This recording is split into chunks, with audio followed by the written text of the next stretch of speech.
باختصار شديد جدا اللي حصل له باختصار ان هو اتغفل تغفيله ضيعت مستقبله، وهو عشان عنده القلب ما قدرش يستحملها. طب انا عايز اعمل بس الفيديو ده بدون ذكر اسامي لاي حاجه خالص، زي ما كان الله يرحمه عمل، حابب يحكي كل حاجه بس بدون ذكر اسامي لاي حاجه خالص. النادي اللي هو بيلعب فيه احمد رفعت جاله ان هو يحترف بره لمده سنه في احد الانديه، والنادي اللي بيلعب فيه هنا في مصر وافق قصاد انه هياخد مبلغ من النادي ده، واحمد رفعت هياخد فلوس برده ويسافر لمده سنه، بس عشان هو ما كانش لسه داخل الجيش فلازم ياخد قرار موافقه من التجنيد ان هو يسافر السنه دي ويرجع تاني عشان يتجند. النادي مشي في الاوراق لحد ما قالوا لاحمد سافر خلاص السنه بتاعتك وارجع بعد سنه، والتجنيد خلاص موافق. الفكره ان هو لو طول عن السنه دي او سافر منه لنفسه كده من غير موافق قرار التجنيد هيتحبس تقريبا 6 شهور. كلنا عارفين اللاعب لو ما اتمرنش اسبوعين خلاص هو كده بيضيع في مستقبله او بدا يضيع في مستقبله. احمد هو هناك عرف ان هو مش ماشي قانوني، وان لو رجع مصر هيتقبض عليه لان هو سافر بقرار معايشه لمده 3 شهور بس، مش اعاره سنه.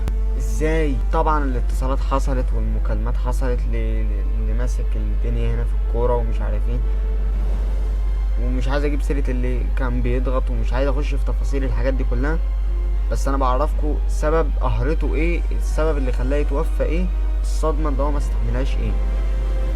اغلب القصه اتحكت في الحلقه بتاعت ابراهيم فايق ومدير اعمال احمد رفعت. القصه كلها كانت ماشيه على رتم وبيحاولوا يحققوا في الموضوع اللي هو ايه الضغط اللي كان عليه وليه النادي حط احمد في المشكله دي، والمشكله دي عند مين بالظبط، يعني الموافقه جت فعلا ولا ما جاتش، ايه حوار المعايشه بتاع 3 شهور اللي جه ده، هو مش المفروض سنه اعاره، جت منين معايشه 3 شهور دي؟ ده الموضوع باختصار بدون الخوض في تفاصيل. وانا بتكلم عن نفسي ما بحبش اخش في تفاصيل حاجات انا ما كنتش معاهم مثلا عشان ااكد لك من كل كلمه انا بقولها. وبيني وبينكم يا جماعه مفيش حاجه اسمها مصدر موثوق منه، كلها دلوقتي بقت تعمل ترندات وشو واعلانات عشان الفيوز والفلوس، فبلاش اي حد يطلع يقطع في لحم اي حد ويستغل ان هو ترند ويتكلم عنه. يعني انا طالع اقول لك حاجه من وجهه نظر انا، موقف حصل كله بيتكلم على نفس الموضوع وده اللي حصل، القرار طلع القرار ما طلعش، مين اللي حصل الله اعلم. بس كل ما هو مؤكد في الموضوع ان احمد رفعت اتظلم اتقهر، زعل اغلب الناس عليه ان هو شاب والله يرحمه كان لعيب كويس جدا ومحترم، حتى مرضيش يفصح باسرار ولا باسامي لما طلع مع ابراهيم فايق.